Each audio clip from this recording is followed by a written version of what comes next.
So you're thinking about a move to the Knoxville area, and I bet the name Powell keeps popping up, right? It's got this reputation for a great small town feel, awesome schools, but what's it actually like to live there, day in and day out? Well, today we're going to break down the real practical trade-offs of calling Powell, Tennessee home. In this quote right here, it really nails the appeal. Powell has built this amazing reputation as a place for families.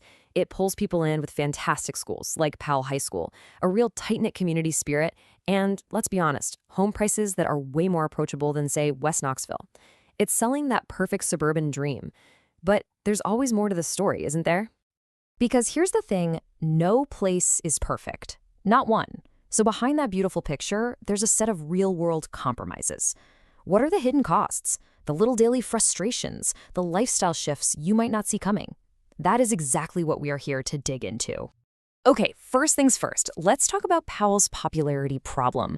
You see, the very things that make it so desirable have also caused it to grow fast. And that kind of expansion, well, it comes with some serious growing pains that you'll feel every single day. These challenges really boil down to four main things. The traffic, which is a big one. All the new construction, the noise that comes with it, and of course, the crazy competition just to buy a house there. Let's kick it off with the one you'll notice every single morning, your commute. You know, what's so telling here is the mismatch. Powell's roads were built for a much smaller, more rural community. But now, with this suburban boom, main roads like Emory Road and Clinton Highway, they just get completely overwhelmed. It's not crazy for your commute to literally double during rush hour.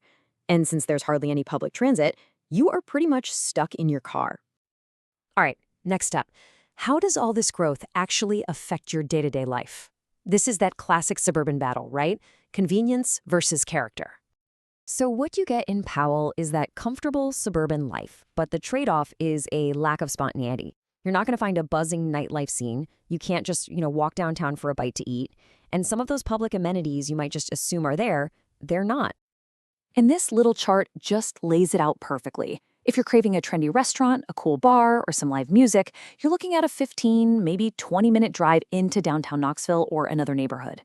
In Powell itself, shopping is all spread out. You've got your retail hubs here and there, which means you're completely dependent on your car. It's the definition of a suburban layout. Now, don't get me wrong, Powell Station Park is amazing. It is a huge plus for the community. Trails, sports fields, even a skate park.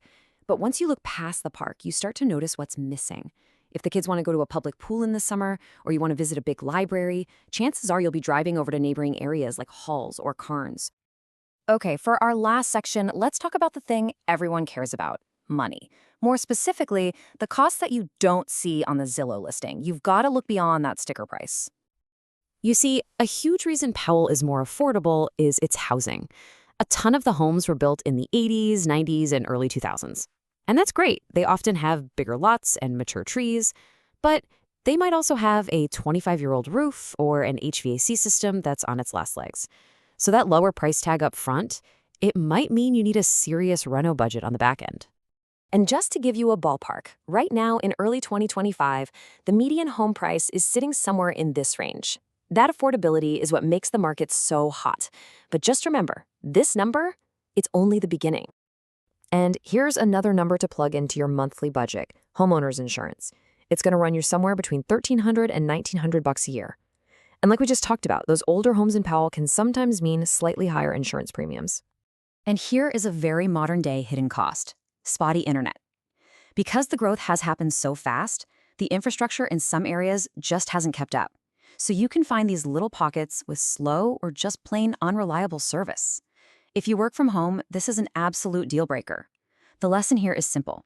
You have to check the actual internet speed at any specific house you're serious about. So, after all that, the traffic, the lifestyle, the hidden costs, we land on the million-dollar question. Is Powell actually the right place for you? It's time to weigh all those trade-offs against the things that make the area genuinely great.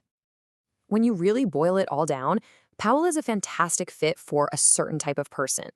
If your non-negotiables are top-tier schools, a real community vibe where everyone shows up for Friday night football, and an affordable, family-first kind of life, well, then all the trade-offs we just talked about, they might be totally worth it for you. At the end of the day, every single town, every suburb, every city has a list of pros and cons just like this one. The perfect place doesn't exist. So the real question isn't, is Powell good or bad? The question is, which set of trade-offs are you willing to live with to get the life that you really want? What are you willing to compromise on?